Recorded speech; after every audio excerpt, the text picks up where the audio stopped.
is Red Hot Reds Live. Here are your hosts, Ricky Logan and Roger Strauss. Welcome to the Red Hot Reds podcast. Today I am joined with not Roger. Roger's on vacation, so I'm joined with good friend Michael Ballentine. Michael is a writer and editor at WeLikeSportsPC.com.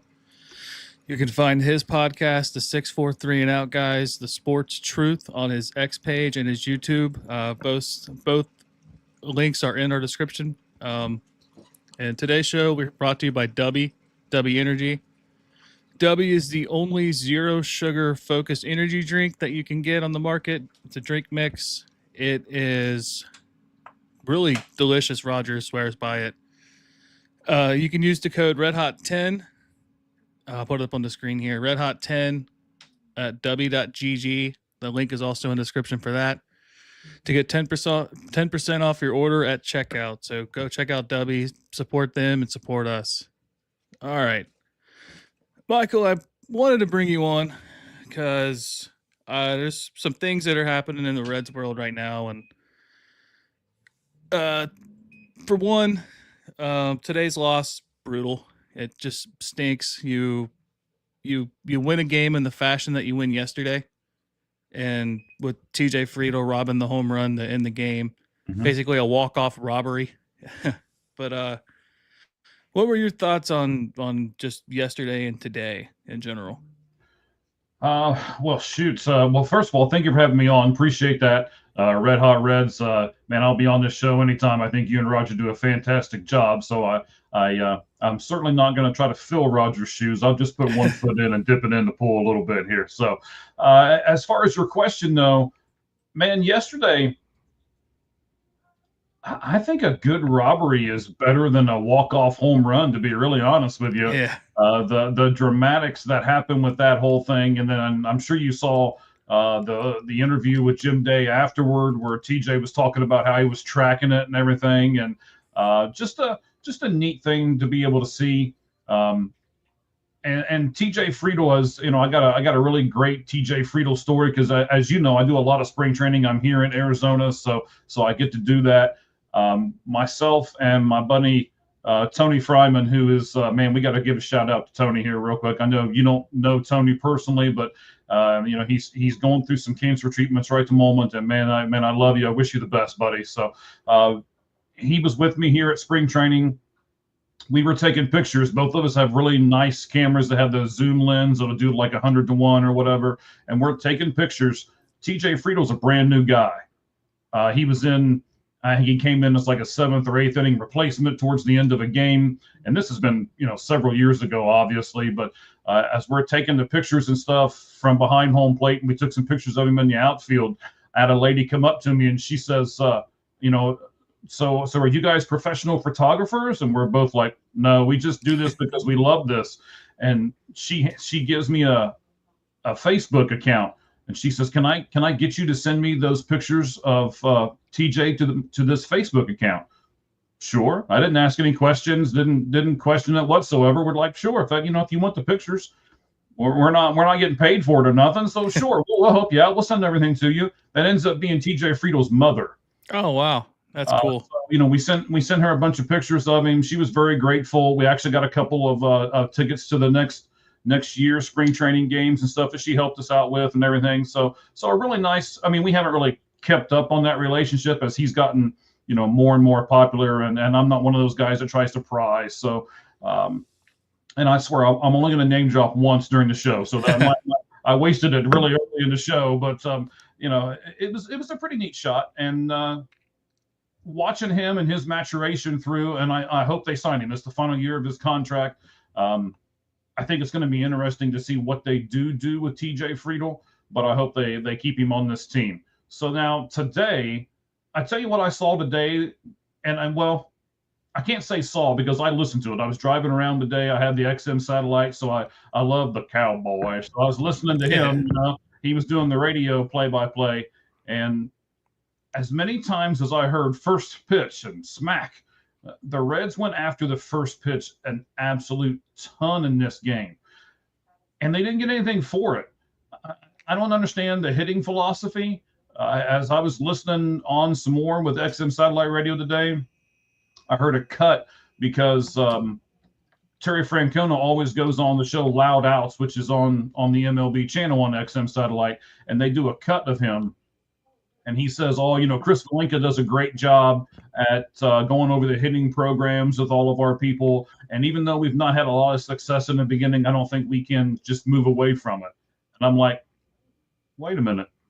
Isn't that what success? Not having success makes you do is move away from it? So I don't know. This team is sending some mixed signals right now, not only with its players, but with its coaching staff and its general manager and some of the decisions that they're making, some of the players that are on this team. And I'm sure we're going to talk about some of that as the show unfolds. But mixed signals is what I'm going to tell you is my takeaway from these last 3 games against the Milwaukee Brewers. Yeah, let's talk about a past roster move. On this day in 2002, the Reds selected Joey Votto in the 2nd round. He was a catcher out of Canada.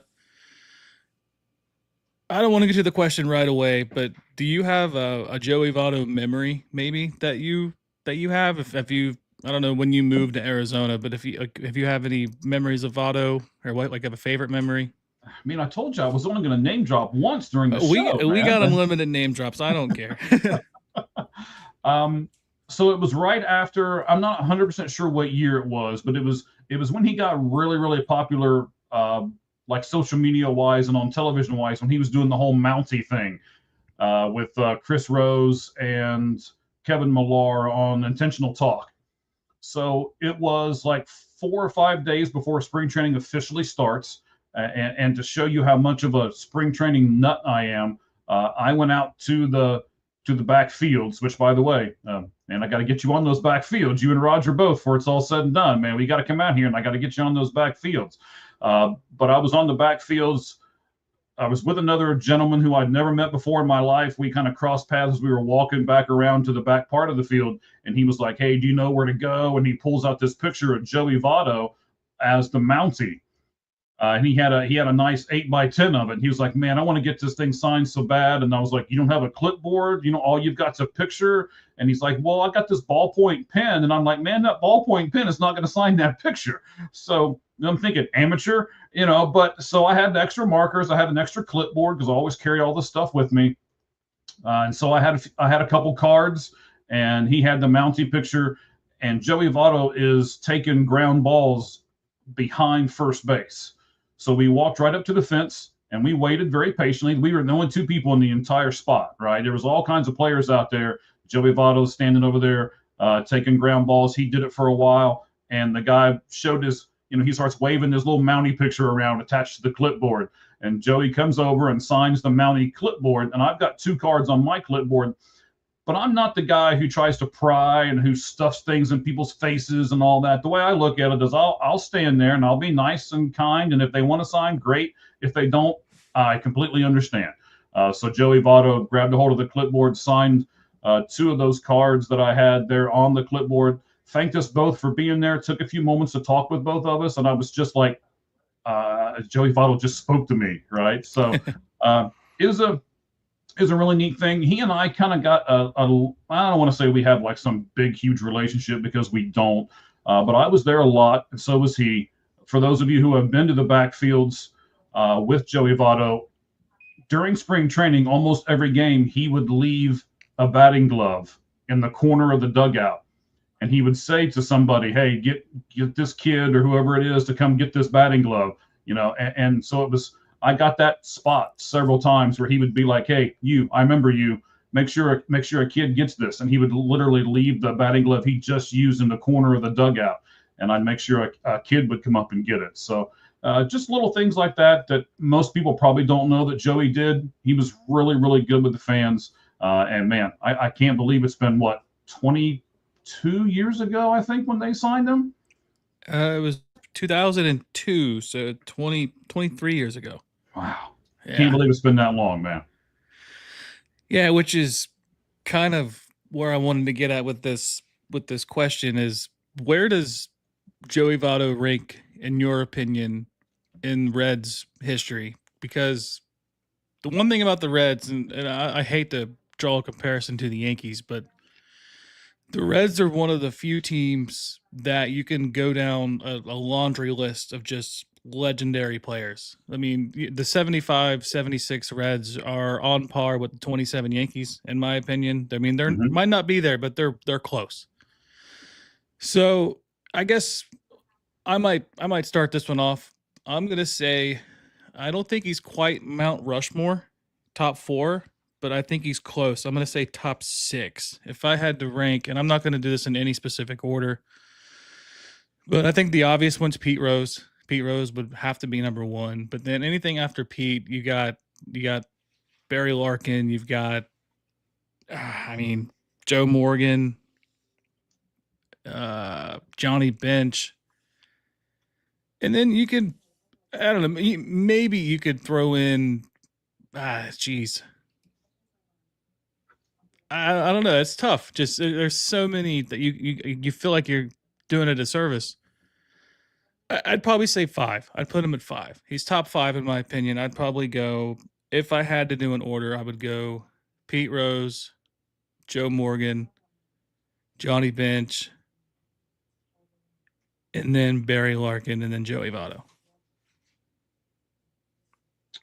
Oh, you're killing me right now. You know that, right? So now I gotta look up something here to make sure I'm on board. So yeah, give me just a second here. Because I don't know why you put Joe Morgan so high. Only reason with Joe was when he got to Cincinnati, he had his best years of his career. And I guess in terms of WAR, the 75 Reds team, he had an 11 WAR, and that led the National League. And then in 76, he had a 9.6 WAR, and that led the National League. And he had 132 walks in 1975, and that led the National League. On base percentage, 466. Now, where Joey does get Joe Morgan is the batting average. Joe Morgan's batting average is 271, and on base percentage, 392.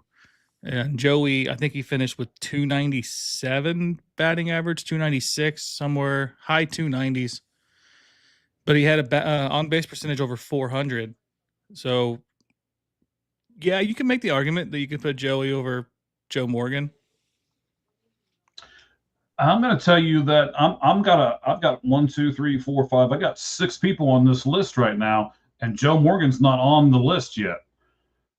Mainly because he played since he was 19 years old, but he played more for the Houston Astros than he did for the Cincinnati Reds, more years for them. So, I mean, I know he was part of that Big Red Machine, and he was basically, Ricky, you weren't even thought of when the Big Red Machine was around. So, I'm 52, so I was sort of there, but I don't really remember it. I got video and stuff of it that I've watched and everything, and I'm sure you have too.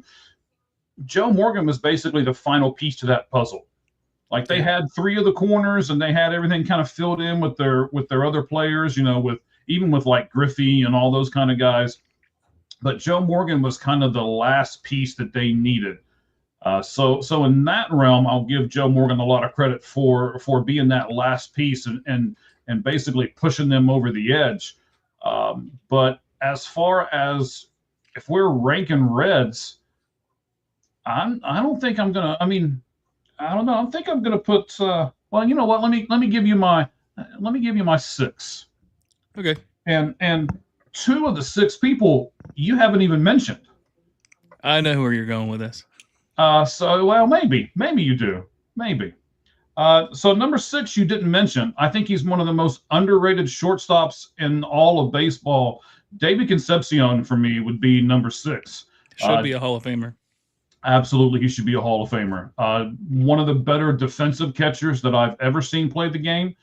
And here's the problem before I get into this list too much, okay? It's really hard to compare even Joey Votto to Pete Rose because they're in 2 separate eras. A whole lot of stuff that was completely different from one to the other. So it's extremely difficult to rank them. You almost have to take them in their time frame and rank them that way instead of saying, okay, let's line up all the great people in Cincinnati's that ever wore those pinstripes or that ever wore that C on their uniform, and let's compare them all. I mean, even behind me, right, the Mr. Red Leg guy behind me, he has done a big transformation, in that time frame. He looks like what's above my head, and he also looks like what's on your cap. So I mean, that's the same guy, So the same mascot, and even that has gone through some changes. I would put Tony Perez at number 5, just because I think that not only did he deliver some power, but of course he was a steady person there on that team for a few years. Really pushed that team over the brink. So Tony Perez for me would be number 5. You mentioned him, Barry Larkin. I'm going to put him at 4. I thought about putting him a little higher, a little lower than this, but I did not. I put Larkin there at 4. 3 is Joey Votto, so I've got 2 people ahead of him. But if I go over here to this, I do want to say, man, Joey Votto on some of these stats, and when I was looking it up, right? There we go. I've got like 12 windows open on this computer over here. So I know you're smiling because you do the same thing. I know you do. So the big thing I want to get with Votto here, and I think I'm on Votto. Hold on. I don't even know what window I got open right at the moment. This is great. This is great radio right here. What I will say about Votto, and yeah, go ahead. He in my lifetime, he's the best player I've ever seen play baseball for the Reds. Mm-hmm. And it's a shame that the organization couldn't build around him for the long haul. They had the short window from 2010 to 2013, really. And I think just wasting his talent really kind of seems like a theme since the Castellini family took over. But Joey Votto, he kind of came up in a time like post-steroid era, and I feel like maybe it's just me that it kind of knocked a little bit in a way, just because like the power numbers, like he kind of could choose when he wanted to have power and when he couldn't. But like that MVP season in 2010 was special. Like I was just out of high school, 18, and I went to many games during that season, and I was actually there for the Pete Rose would have been, I'm thinking 25th anniversary for the hit record. And Joey Votto hit his first career walk-off home run that night, and they put him 7 games ahead in the Central over the Pirates because we were playing the Pirates that night. That was the first time in my lifetime.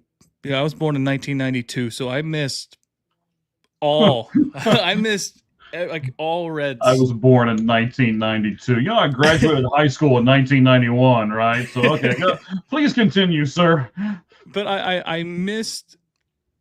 I guess prime Barry Larkin. I kind of saw the tail end of his career. Yeah. I didn't get to see Eric Davis play a whole lot. I didn't get to see Jose Rio healthy. And he's the biggest robbery to me of this list because I think if he could have stayed healthy, he could have been on this list as a pitcher. Like he was that good. Mm-hmm. And 2010 is just special to me just because, you had Edinson Volquez, you had Johnny Cueto, you had Bronson Arroyo, Mike Leake, Brandon Phillips, who in my opinion is the second best second baseman this franchise has ever had, just below Joe Morgan. And then you like that infield of Votto and Phillips on the right side is just, that was Big Red Machine-esque in a way. Only not popularity-wise, but just skill-wise. Like they were the 2 best players the franchise has had in those 2 spots for a very long time. But I feel like Votto doesn't get the recognition he deserves just because of the era he played in. You know what I want from Joey Votto right now? And I want Joey Votto to come back and be the hitting coach of this team. That's what I want. I mean, I would give my right leg for Joey Votto to come back and be the hitting coach for this team. And I don't know. I would love to talk to him. He's one of those guys who I would love to sit and have a beverage with, right? I'm not a big drinker, but, Nice cold water with him. Right. You better flavor it because water has no taste. It's just as bad as a lot of the alcohols to be. But Nice anyway. cold, nice cup of coffee. Okay, I don't like coffee either, but that's okay. It's You're bright. just striking out all the time here, buddy. You're That's like Gabe Coca-Cola. on the Sports Truth, man. And we do our poll questions, and he picks the losing poll answer every single time. I don't know, he has a great knack for it. So, but yeah, I'd love to find out, is it, do you harbor feelings towards the team, and that's why you don't want to have anything to do with it? Do you, does it not pay you enough to continue your baseball career? What is it? Why won't you come back and help this team? And the second thing that I'm going to talk about here is I'm afraid that Ellie De La Cruz, what happened there? that Ellie De La Cruz is going to be Joey Votto 2.0, in the sense that they're going to waste him too. Yeah. I'm scared of that, to be honest with you. Yeah, that's my biggest fear. And I guess the biggest reason why Votto isn't as high on my list is just because I don't want to seem like I'm biased just because of the era I got to see too. Because if you look at numbers, just numbers alone, like Johnny Bench, greatest catcher of all time, in my opinion. And then you got Pete Rose, in my opinion, the best overall player ever. And then I think, just Joe Morgan's statistics with the Reds are some of the best that the league has ever seen at second base. And I forgot to mention, Foster, one of the better players ever, and Concepcion should be a Hall of Famer, in my opinion. I think he gets robbed just because of the team he played on. And it's funny, there's just not really any pitchers that are on this list. And no, I tried to find a pitcher and couldn't find one. And it's not even because the ballpark wasn't a hitter ballpark until 2003. So, right. Yeah, it's just funny. I looked at Soto. I thought about him for a few minutes as I was looking through his stats, but he's not good enough to crack all the other guys that are offensively in the top 10. So I couldn't give it to him. You said you mentioned Rio. I would have put Soto in front of Rio. Yeah. And the only reason I brought up Rio is just because he got robbed of like 6 years of playing time with all the injuries that he had. Like that one season that he had, I think it was 1994. Hang on, let me find it. I posted it not that long ago. Just had he stayed healthy.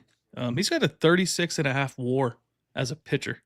Yeah, that missed multiple seasons. It was 1993. He had a 9.2 WAR. He started 36 games. He went 14-9 with a 2.48 ERA. And he led the league in games started. And he led the league in strikeouts. And I guess in general, I'm not familiar a whole lot with a lot of like advanced pitching stats. I do know ERA plus is a comparative to OPS plus, so like 100's baseline. His ERA plus in 1993 was 162, so he was 62% better ERA wise than league average. And he allowed less than, it was 0.7 home runs per 9 innings, so he didn't give up home runs at all. So, and he walked like 2. So he averaged 2.2 walks per 9, and he struck out 7.9 per 9. So just striking out, he led the league in strikeouts per 9, and he was very low in walks per 9. So if injuries really misses, because he missed from 96 to 2000, and then he came back for 2 seasons as a reliever, and then he retired in 2002. But we missed a lot of good Jose Rio seasons. We did. I mean, but that's the problem, right? You can't really put him in the top 10 because we missed a lot of time with him. If we we could do the same thing with like Rob Dibble, right? Rob Dibble had 4 or 5 just brilliant seasons, but an overall career as compared to Bench and Rose and Perez and even Morgan and Davis and all of those guys. Hello, Roger. Appreciate him checking in with us. But you can do all of that. We haven't mentioned Johnny Vandermeer. We haven't mentioned Joe Nuxall. We have not mentioned. We did mention Eric Davis for a moment. We haven't mentioned, and I'll tell you another guy, Dan Dreesen, and you might not even know who that is. Played first base for the Cincinnati Reds. Was a very underrated first baseman. Look up his name. He's got some pretty good stats too. So you were spot on earlier when you said that the Reds franchise has had a lot of really good players on that franchise, much like what the Yankees have. And it'd be really hard to come up with a top 10 list. But if you and Roger ever decide you want to do that, I need to be on that show so I can debate with you. All right. Yeah, absolutely. You're welcome almost like literally anytime. Another, I guess I probably wouldn't put him top 10, but I guess as like an honorable mention, Chris Sabo. He had some good seasons. In 88, he had a 5.1 WAR. I think he win Rookie of the Year that year. Right. And he made the All-Star game. And then he had a WAR of 4.2 in 90, 5.0 in 91. And then he kind of tailed off. I think he had some injuries in 92 and 93. And then obviously, time runs out, goes to Baltimore, goes to Chicago, St. Louis, and comes back to Cincinnati and retires. But yeah, Chris Sabo you could put him in there as, honorable mention. I wouldn't say top 10. And sadly, Ken Griffey Jr., had he not gotten as hurt as he did from the time he was here, what could have been arguably in that top 4 conversation should he have not been injured. And I guess to kind of go with the more modern approach, if Adam Dunn could have had a higher batting average and not struck out as much, which in today's game he'd fit right in. Yes, he would. But if he had cut down the strikeouts by like 15%, you could consider him in there because he still hit over 450 home runs. Absolute monster. He was really good. That's what the Reds need right now, is an absolute monster who can bash in the middle of the lineup. And we were talking off air, and I'm like, anytime I get a chance to say it, I'm going to say it. They need a number 4. That's what they need right now. One other name that I'll bring up there as well before we get off this Joey Votto thing and the Reds of old yesteryear. We also kind of have to throw, God bless him. It's a very sad day when he passed away, but we got to throw Tom Browning in there as well. I mean, the perfect game guy. So you got to throw his name in the hat too. Yeah, he's the only pitcher to throw a perfect game in the franchise's history. So you gotta include him. I guess kind of finishing up on Votto, does he belong in the Hall of Fame? Is this a serious question? There are people out there that say he shouldn't. Those people need to be lined up along a wall, and they need to give me a rifle or some kind of gun with a lot of bullets in it and just let me go crazy. You know what? So you realize that Joey Votto was number 1 in on-base percentage in 2010, 2011, 2012, 2013, 2016, 2017, and 2018. It's not like he was in the top 5 or he was in the top 10. He was number 1 for all of those years. Doesn't that do it just all by itself? I mean, you don't have to look at the rest of his numbers, right? And that's what a hitter is supposed to do, is get on base. That, for those of you who can't compute all this, I mean, I know we love to watch the home runs and we love Ellie and his stolen bases and stuff like that. But when you bare bones it down, a hitter, his job is to get on base. And Joey Votto was the best at it in the entire league for multiple seasons. Put him in the Hall of Fame, and if somebody doesn't vote for him, I want to know who that guy is, because you and I are visiting his house. I completely agree. And you could go by the 2010 season. He had a 424 on base percentage, led National League. He had a 600 slugging, led the National League. Mm-hmm. Had a 1024 OPS, led the National League. Had an ROBA of 447, led the National League. had an RBAT plus 178, led the National League, All-Star, MVP. Got robbed in 2017 because people fell in love with the home run ball by Giancarlo Stanton. Still made an All-Star. Yeah, he was what, a 1, 2, 3, 4, 5-time All-Star, I think. 1, 2, 3, 4, 5, 6-time All-Star. Yeah, I guess I thought it was 6. Yeah, MVP, finished top 3 in MVP 3 times. Gold Glove Award winner. Finished, got robbed of Rookie of the Year to Giovanni Soto of the Cubs. And he spent 17 years in Cincinnati. And I guess we didn't really prepare this, but like, do you think we'll ever see that again? No. No, I mean, I know you probably don't want just a short answer like that. No, that's perfectly but fine. I mean, it's the way baseball is right now. It's all about money. So, just a kind of a tease for you. I'm gonna do something later on today on my channel, X channel at the 643 and Out Pod. You can also catch that same verbiage on YouTube about Wade Miley and how I think that his greed of money is taking over right now. So you can look forward to that. But to answer your question with a couple of sentences, no, because the agents, the way the CBA is structured right now, there's just a lot of things wrong with this game from a veteran standpoint, and I like to see the kids. It's why I prefer college football over the NFL. I like to see the kids.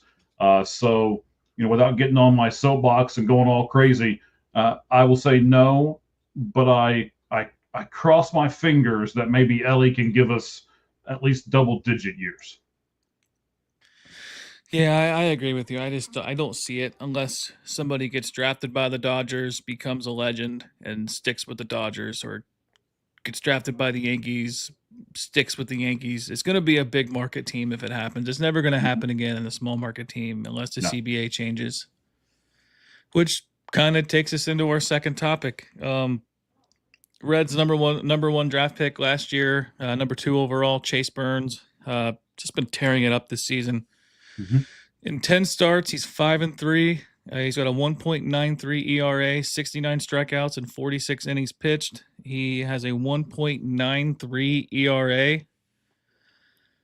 Nick Kroll was recently quoted saying that Burns won't be promoted. It's going to be where we're ready to go. It just depends on how his progression goes. Obviously, there's some things to work on, some speed bumps, but he's pitched very well overall. We kind of talked about it pre-show, but I guess to lay it out, what is your opinion on Kroll's comments, and should the team need it, would you promote him to the Major League roster this season? I don't think I'm promoting him to the Major League roster at all this season. There's 2 facets for me here. I know that people don't like to hear the whole service time thing, but that is a thing. So why waste it, especially when you've already tapped into Chase Petty's? So if I'm going to promote anybody, I'm going to promote Chase Petty again, give him another shot, and I'm going to leave Chase Burns down in the minor leagues and tell him, hey, if you want Chase Petty's spot, then when you report for spring training, you better light the world on fire, and then we'll see what happens. Yeah, I tend to agree. And the only thing that would change my mind is if he got the AAA, let's just say next month in July, and does the same exact thing. And he goes on like a Paul Skeens run where he's just dominating AAA hitters, making them look silly. That's where I'd go, okay, this guy can help on my team today. And the problem is, I guess, is where do you stick him? Right. Obviously, Rhett Lauder was placed on the 60-day IL today. So his season's probably done. There's some questions in the air about Lodolo, if they're going to, because they haven't had any really significant contract extension talks with them that at least have been made public. So it seems like he could be a trade asset should he remain healthy this season, and that could be a spot where he could take. But then again, that's where you could put Chase Petty as well. The Nick Martinez situation, should the team fall out of contention, They probably would want to get something for him because he's been really good recently as a starter. I know he had a really slow start to start the season. But Hunter Green's obviously here till 2029. And then you're kind of up in the air because Abbott's having a very good season. He struggled today, but I'm looking past that. He's been very consistent this season. So that really only leaves 3 spots. Would that be, let's just say hypothetically, next year we moved on from Lodolo and Martinez? That would leave Louder, Burns, Petty as the 3 behind Green and Abbott. Yeah, and I don't have a problem with that. Like I'm saying, that's next year. I will put a caveat to what I said though. Singer is in the final year of his contract, and of course Martinez signed the 1-year contract. So yes, if the Reds fall out of contention and they trade both of those guys, you put Petty up there. Man, to be honest, I think Martinez is a better reliever than he is a starter anyway. I think he should be the long guy in the bullpen. That's just my opinion. And I think Lyon Richardson actually should be in this rotation right now. To be very honest with you, I like what he has brought to the table and everything else. So if they move some pieces around and then they have a couple open spots and they want to do, I mean, I know the September call-up thing is not really a thing anymore. But if you want to bring up Chase Burns towards the end of the season and give him, 4 to 6 starts and let's see what he can do, then okay, I'll give you that. But I wouldn't do anything more than that with Chase Burns this season. I would, like I said, I would challenge him basically and say, hey, if you want a spot on this major league roster next year, you report to spring training, you pitch your butt off, and we'll give you the fourth or fifth one, and then you prove to us after that you can get up there with Hunter and Nick and everybody else that's on this team in the front, along with Andrew Abbott. And you said Andrew Abbott struggled today. I don't really agree with that. Andrew Abbott hit a wall today. And it's one of the things that I don't like about Terry Francona. He left Andrew Abbott out there too long today. You could see when he hit the wall. I'm listening to it on the radio, and I can almost hear it in the Cowboys' voice. It's like he's hit a wall, right? But he doesn't want to say it. I'm not even watching it on television. And if I can pick that up from just the radio stuff, then Terry should be able to pick it up from the bullpen. I think he should have had somebody ready. He should not have been able to give up that second home run because I wouldn't have sent him back out there for that inning. But again, hindsight's 2020, and we can sit here and discuss all these moves. And I'm not upset at Terry Francona. I just think sometimes he's a little too loyal to some of these players. Yeah, I can agree with that. And I meant struggle as like loosely, just based off the overall outcome of the game. Right. And I do agree with you with Lyon Richardson. I've been harping him huge this season. Like 2023 when he came up, it just seemed like they brought him up out of necessity, and he pitched in all levels of baseball in 2023. Mm-hmm. He started out in the ACL, mm-hmm. and then went all the way straight through, and he did very well coming off of Tommy John. Yes. And when he got to the major league roster, it just seemed like he was just relying on his fastball and just trying to blow it by people. And this season, and I keep going back to this, is he had a relief appearance in Houston, and he was pinpointing the corners with his fastball and his changeup, and he had a sequence of pitches that I, for some reason, can still remember. He threw a fastball down and away to a right-handed hitter at 97, painted the bottom corner. Mm-hmm. The next pitch, 83-mile-per-hour changeup, swing and miss. The guy lunged for it. The next pitch, up and in fastball, 97. Next pitch, down and in changeup. He fouled it off, but then he struck him out on the fastball the next pitch. It was just masterclass. Just I think him working with Derek Johnson, that's like the one. I guess the coaching staff for this team, it's funny enough, it's not really that much different than last year. No. You got Valleca, you got Napoli, a couple other maybe like a bullpen catcher here and there, but other than that, and you still have the same bench coach in Freddie Benavidez. You still have the same base coaches, and I don't know. Maybe that's something to talk about, but I guess going back, I feel like Lyon Richardson he could compete for a starting spot. I just don't know if he's stretched out enough to go more than 4 innings. Okay, and then the other thing I got to bring up about Lyon is, as much as I love the guy too. I was really disappointed this year. I tried to get his autograph, on how many times, and it's not that he was ignoring me or anything. I was 2 minutes too late, or there he is walking away and I can't get him again, or whatever it was. I was really after him this past season. Um, he he reminds me of Hunter Green when Hunter first came up, right? I'm just blowing this fastball past you, and I've got one other pitch. Right the moment, Richardson only has the fastball and the changeup. He doesn't really have a good third pitch. So he reminds me of Hunter the first couple of years I saw Hunter. Great fastball, nice change of pace pitch, but he's got to have something in between, a slurve, a cutter, a slider, maybe a splitter. I think he has to find a third pitch before he will be a number 2 or number 3 guy behind Hunter Green in that rotation. The second thing that I want to talk about here for a second is we're talking about how great this pitching staff is and how great their pitching coach is, which he's fantastic. And you also got to remember, right? You've got Williamson, you've got Carson Spires, you've got Julian. I always want to say Aguilar, but I don't think that's how it's Agar. I think is how it's pronounced. Julian Aguilar.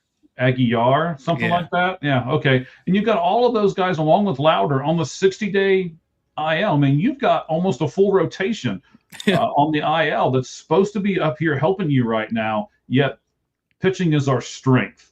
So we've got half of it, and we've got half of it pretty good. We just need the other half. We got to get I'm going to say it again, you got to get a number 4 hitter. You got to bring a guy in. And I'm a big Will Benson fan. I'm a big Austin Hayes fan.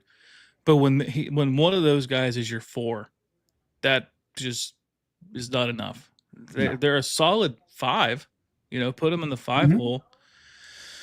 And I guess this would be, I guess where Encarnacion Strand is projected to fill in. You just expect him to be your thumper when he does come back, but obviously the injuries and everything with him, I don't know. It's tough. I guess talking more on injuries, Hunter Green was also placed on the 15-day IL today after the MRI revealed that he had a groin injury in the same spot, the same everything. Do you think that they rushed him back, coming back from his original injury? He didn't have any rehab starts. He kind of just came back. Do you think he should have had rehab starts, and do you think that they'll be more cautious with him this time? Well, I definitely think they'll be more cautious with him this time. If I have to say anything about this spot, I said it earlier. I think Terry Francona has a little bit too much trust in some of these guys, and he kind of lets them dictate what they do. So I'm kind of banking the conversation went, Francona talks to Hunter and, hey, do you need to go AAA for a start or two? And he's like, nope, I want to be on this major league roster. I want to compete, and that's what I want to hear from my superstar. But sometimes I need to be a coach, and also, Derek Johnson and Terry Francona need to be like, okay, I know you want to be on this roster, and I know you want to compete. I know you want to help us win, and man, I love that. But why don't you go to AAA for a start or two and then come back up here and see what happens? So I don't know. I get wanting to be there and wanting to help your team, but I also get looking at your career as in a long projection, not just a right now kind of thing. Yeah, I was thinking that too. I was just kind of surprised that he didn't have any rehab starts, just because he was out for almost 3 weeks, and that's a long time to just. Obviously he wasn't just sitting, but a long time to not be active. Going day to day. Throwing bullpen sessions, preparing for games. I wouldn't be shocked if we don't see Green until July. That wouldn't surprise me. I think they're going to be overly cautious this time, and I think he's going to go to the ACL. He's going to have a couple starts, then he's probably going to go straight to AAA, and then probably have 1 or 2 starts and then come back. So, yeah, I would say All-Star break is when after the All-Star break, he'll come back and probably make that first start and be that head of the rotation guy again. But I don't think we're going to see him until after the All-Star break. Yeah, I feel like that would be a big surprise to me if he came back any sooner than that. And I guess kind of sticking to the theme of injuries, Matt McClain missed all of last year. He's really struggled this year. Yesterday he had a pretty good game. And then you have the injury history with Christian Encarnacion Strand, Noel V. Marte having his injury towards the end of 23. And then obviously he had the steroid suspension and then struggled last year. And now he's hurt again this year. Nick Lodolo having the history of blisters. And then he also had a pretty good leg injury in 2023. Also, he missed, I actually was at his last start in May. They played the White Sox and he missed almost the rest of the season that year. Where's your patience level at? I guess just with the injury history, with and sadly the injury history is with the really important players that we are really relying on being the key piece to get this team rolling. What are your feelings towards that? And then do you think that they'll do anything drastic at the trade deadline? So I'm glad you asked it in the two-parter because I like our young core, but you've got a young core for a reason. You need to, so I've said this forever. I said this on my show yesterday when people were all appalled when I was like, trade Paul Skeens. I don't know I know you were with me in the beginning. I don't know if you stayed the entire 2 hours for the show or not. But I did a trade proposal to where the Pirates traded Paul Skeens to the Detroit Tigers, and the Tigers gave up 7 players for him. So here's my thing, right? I'm okay with what we've got in the minor leagues, especially pitching wise. There are a lot, like I'm not trading Chase Burns. I'm not trading Sal Stewart. I'm not trading Louder, even though he's injured right at the moment. They're not trading Cam Collier. But we've got some other guys there who are very tradable, and I think who other teams would want. So my patience is not like it's wearing thin with these guys. My patience is wearing thin with this front office because, again, and I know I've already said it like 2 or 3 times, but I believe we're just one big bat away. This team has lost a bunch of one-run games, and if you put the right person in there in that 4 hole, and you put Hayes at 5 and Stevenson at 6, and I really think you're going to lengthen this lineup out, and you're going to see a big improvement. But this franchise seems as though they don't want to do that. They want to have these cheap, young, controllable players to where it keeps the money down and everything else, and they don't want to trade 2 or 3 of those to get a Brent Rooker, which is the guy every time I'm on this show, I'm gonna say his name. That's the guy I want, and I really think in the middle of that lineup he would be great. But it seems like they don't want to pay anybody. They'd rather pay Noel V. Marte the minimum, and they'd rather pay Christian Encarnacion Strand the minimum. They're still paying Steer the minimum. They're paying McClain the minimum. And this is one of those deals that I can make a reference to football, right? When you have the big quarterback come in and he's on his rookie deal, you need to surround that guy with a bunch of players because that's the time to win. Right now, it's not the Bengals' time to win, even though we want it to be. Now we're paying Burrow, and now we're paying Chase, and now we're paying T. Higgins. And because of that, our defense is suffering. It's going to be the same way here in Cincinnati with the Reds. They need to trade a few of these guys, get a big bopper in here right now, and put that thing together, and let's see if we can make a run. Yeah, I tend to agree. And what scares me is that, and I listened to, I think it was Nick and Trace on the Chatterbox Reds post-game show the other day, and they were talking about their fear, which I agree with them. Like their fear is that they're going to blow up the farm system to go all in this year, and then they're going to have a Royals situation where for 9 years they're terrible. Granted, the Royals got to that top. They got the World Series, but it was basically hell from 2016 to 2023. They lost 100 games in 2024, I believe, or 2023. So My untouchables, like I have the top 30 pulled up. Chase Burns, obviously untouchable. Sal Stewart, untouchable. Cam Collier, untouchable. Yes. Only because I want to see Sal Stewart because Sal Stewart and Cam Collier really complement each other very well. They do. And I guess, obviously, I think Alfredo Duno is untouchable. He's the only catcher we have. About him. Yes. Yeah, he's the only catcher in our top 30. And that's not good. Cover off the ball right now, too. Yeah.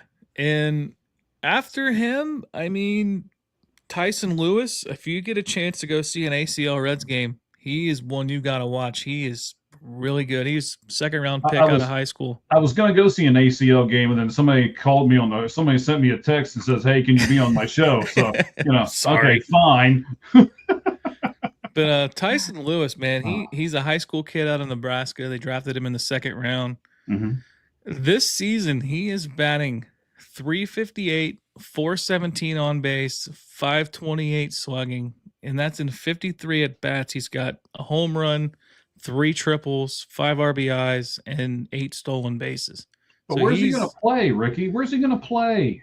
Well, his projection is 2028, so he's going to slot right in at shortstop when we don't have LA anymore.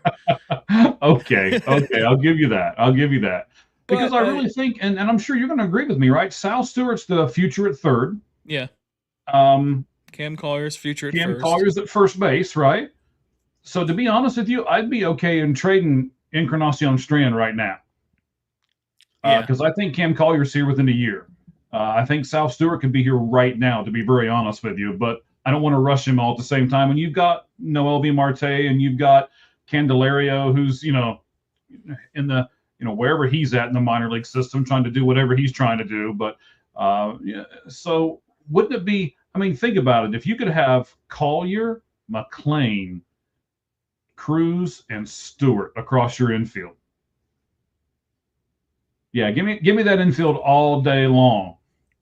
And then you have, I'm assuming, Stevenson catching. Mm-hmm. And then, honestly, with Trevino as the backup. The only guy who took pitches today, by the way, the only guy who took any pitches in the game today was Trevino. And he went 3 for 4. 2 for 4, I believe, yeah. And I think, should they still have Marte, he could be in as their DH. I think if he can perform like he did this season. I'd be willing to trade him too, to be really honest with you.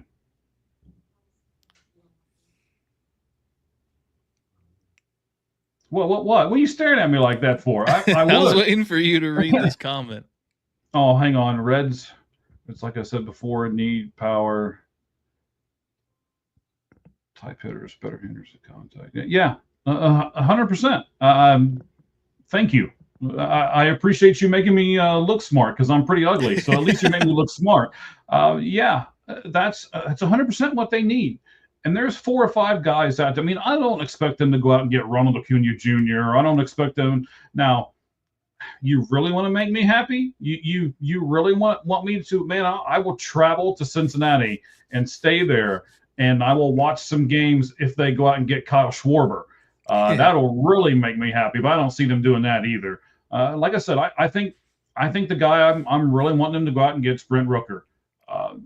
We've talked about it before for obvious reasons. I don't want to, beat that dead horse, but that's the guy I want. You want an outlandish take? Go ahead.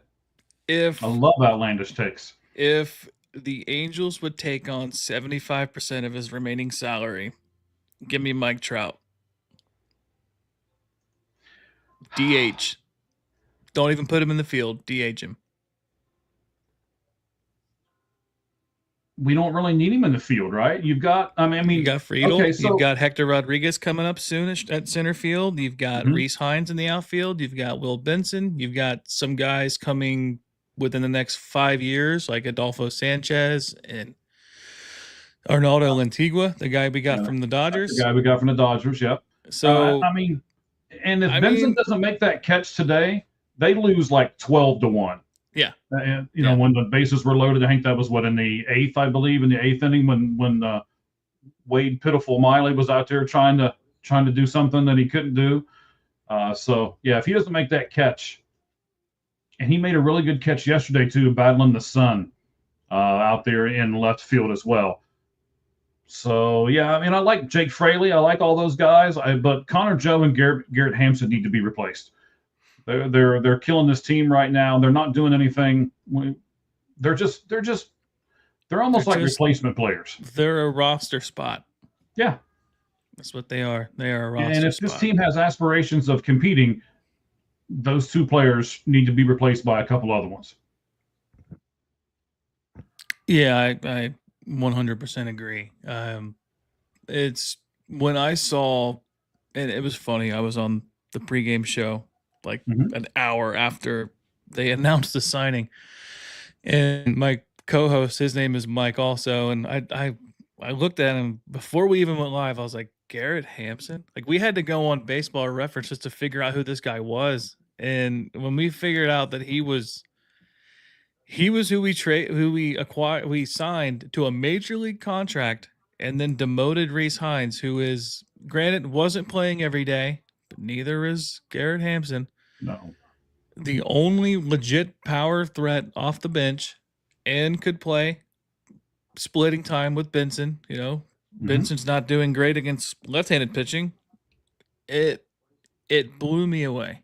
I had no other. I was out of words. I had to throw it to him. I was like, I don't know what to say. This is embarrassing, honestly. I can get behind Connor Joe only because Connor Joe offers more, but it was just, I didn't know what else to say. It was that bad. Yeah, I agree with you. I'm looking up something here real quick because we talked about him off air. I want to make sure I get his name right. So I'm going over to Boston. Boston's just falling apart right at the moment. They have the most errors in baseball. I know they won today, but it was basically a fluke that they won today and beat the Angels. It was a football score. It was like 10-9 or 9-8 or something like that. So I'm looking at their roster here real quick. Let me look at their 40-man, and I'll tell you exactly who I want the Reds to get from them too. And I think there are going to be a lot of those guys available from the Red Sox. They got some pretty good players over there that I think they'll trade and try to get something for. Hang on. I thought they had. Maybe they don't.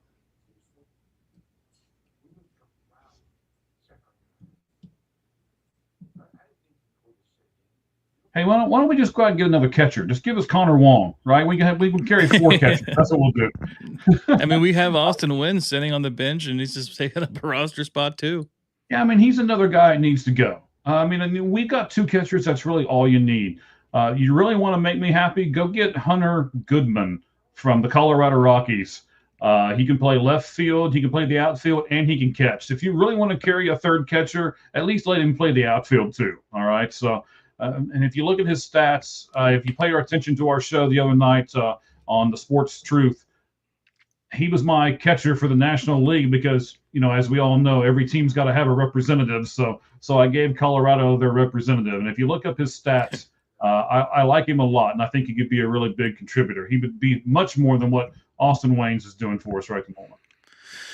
Yeah, me and Roger, we're pro Austin Wins. He carried us for a little bit. He really got our offense going. But to have, I think he's got 3 at bats since May 6th. It's just, what are we doing? Yeah, with the Hampson signing and then him sitting there, really doesn't make a whole lot of sense to me. And I think what both of us are saying right now is we're good with the first 20 players on this roster. It's those other 6 that we're kind of like, what do we, maybe we can stretch it to 22. And because it's a 26-man roster right at the moment, you're like, okay, what are these other 4 guys doing? It'd be like having a reliever up here and never pitching them. And just saying, he's only the closer, so he can only come in when we're in a close, tight game, and we're not in very many of those. It seems like we either blow the team out or they blow us out. So, yeah, and I guess for our final little thing here, sure. You tagged me in this earlier, and I thought this was a cool little nod. The last time you were on, we also had Reed Mouse on, local media guy from Chatterbox, and he also does some other stuff around here too. He's just overall he did a great job on your show. Overall good guy, and he's a Cubs fan. So I guess to kind of give Cubs fans a little bit of credit, Ellie De La Cruz, his sister passed away, and he hit a home run same day that he found out. And I thought this was a cool little note here. Yeah, you can pull it up. Excellent. Cubs fan offers to give Reds Ellie De La Cruz home run ball after his sister's death. And I think that's just, you don't see this a whole lot just because with Ellie specifically, he drives in the popularity. He could have sold that baseball on eBay. He could have kept it, whatever. And to give it back to him after that situation, I think that's just a really high class move from him. Yeah, I certainly agree. Like you said, this doesn't happen very often. I have a thing that I'm doing on our YouTube channel where it's thinking outside the batter's box, and I'm going to feature this either today or tomorrow. So I probably tomorrow, actually. And this was a really good gesture by this fan that, like you said, doesn't happen much anymore. And I'm sure if that gets, brought back to Ellie, Ellie will do and reciprocate that really nice gesture. I'm sure he'll make sure that fan's taken care of as well. And, that's the way it should be. You and I both believe in this stuff with these podcasts and everything. We talk to other people. We try to collaborate. We try to promote each other and everything else. That's what we do a lot of. And I appreciate you and Roger both. And I thank you for doing that. And we'll try to do the same back as far as that part goes. And man, this is a great gesture by this Cubs fans, even though he's a Cub fan. I mean, every once in a while, a blind squirrel finds a nut. So it's good. They were all sinners, right? Right. But yeah, I just thought that was a cool move overall, and you just don't see that, and I really wanted to highlight it, and whether anybody reciprocates that's on that, but yeah, do you have anything else you want to promote or anything before we get out of here? No, I mean, you can find me at X. It is at the 643 and Out Pod. The YouTube channel is the same way. Myself and my co-host Gabriel Esparza is really trying to put some different content on there. We're trying to pump up those views. Thank you for the about 250, 300 people who have recently been added to our X platform. I've been off work for a few days, and I've gone on a spree where I followed a bunch of people, and a lot of you guys have followed me back. So I certainly appreciate that. And the last thing I'll say is, what do you think the record's going to be? So we got a day off tomorrow. And then we'll go with, even though I have a ton of red stuff in the background, if I could move the camera over, you see all my Diamondback stuff over there.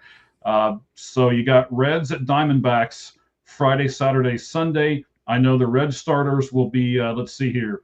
It'll be Lodolo, Martinez, and Singer will be the three starters for the Reds. I don't know, I'm not real sold on Martinez yet, and Singer is an average pitcher, so I'm going to tell you the Diamondbacks are going to take that series 2-1. Are you going to push back on that, or what are you going to give me as we close everything out, Ricky?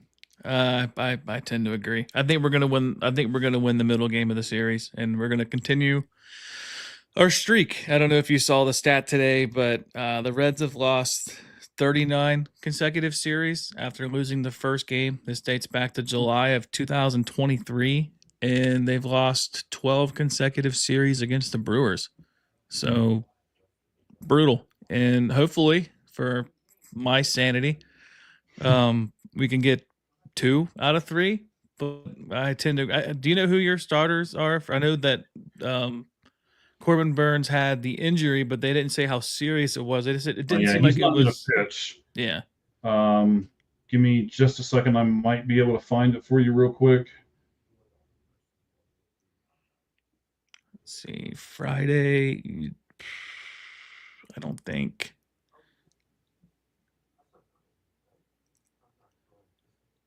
You have a starter announced yet.